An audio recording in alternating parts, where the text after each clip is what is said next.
அடர்ந்த வனத்தின் அமைதியை கிழித்தபடி ஒரு குதிரையின் கால்வொளி முன்னேறிக் கொண்டிருந்தது. குதிரையின் மீது அமர்ந்திருந்த வீரனை உற்று நோக்கினாள்பா. ஆகா, அழகிய வசீகரமான முகம், அனுபவத்தின் முதிர்ச்சி. தன்னை யாரோ சிலர் மறைந்து பின்தொடர்வதை அறிந்த குதிரை வீரனின் முகத்தில் ஒரு மெல்லிய புன்னகை அரும்பியது. சிறிது நேரத்தில் காட்டை கடந்து ஒரு பரந்த புல்வெளியை அடைந்தான் குதிரை வீரன். பரந்த புல்வெளியை அடைந்த குதிரை வீரன் திடீரென்று தனது குதிரையை திருப்பி நிறுத்தினான். யார் நீங்கள்? என்ன வேண்டும் உங்களுக்கு? உன் உயிர் வேண்டும். தருவாயா? மன்னிக்க வேண்டும். ஒரு சில கடமைகள் முடிக்கும் பொருட்டு தற்போது என் உயிரை துறக்கும் நிலையில் இல்லை.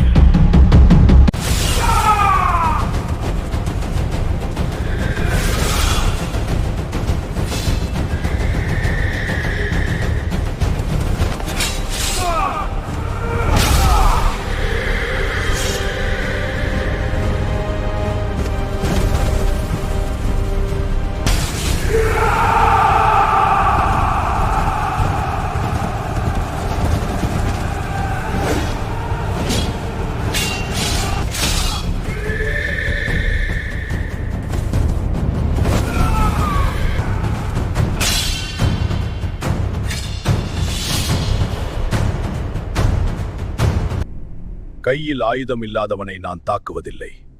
அங்கே விழுந்துள்ள உங்கள் வீரனின் வாளை எடுத்து போரிடு.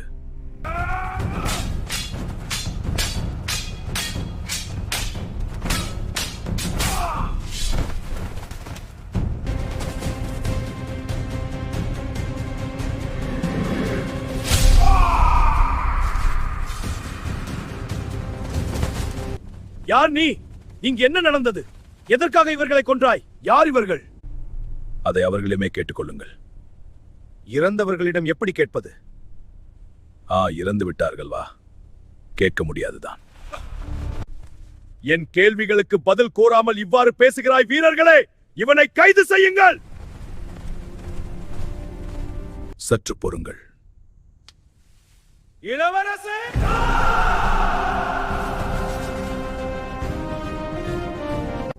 எழுந்திருங்கள் அனைவரும்.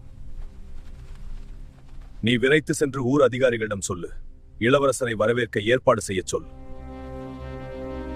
நில். காவல் தலைவரே, இங்கு நடந்த சம்பவமும் யாருக்கும் தெரியக்கூடாது. எதிரிகளே ஆனாலும் வீரர்கள். அவர்களை வீரர்களுக்கு உரிய மரியாதையுடன் அடக்கம் செய்யுங்கள். அப்படியே செய்வோம் இளவரசே. நான் விடைபெறுகிறேன்.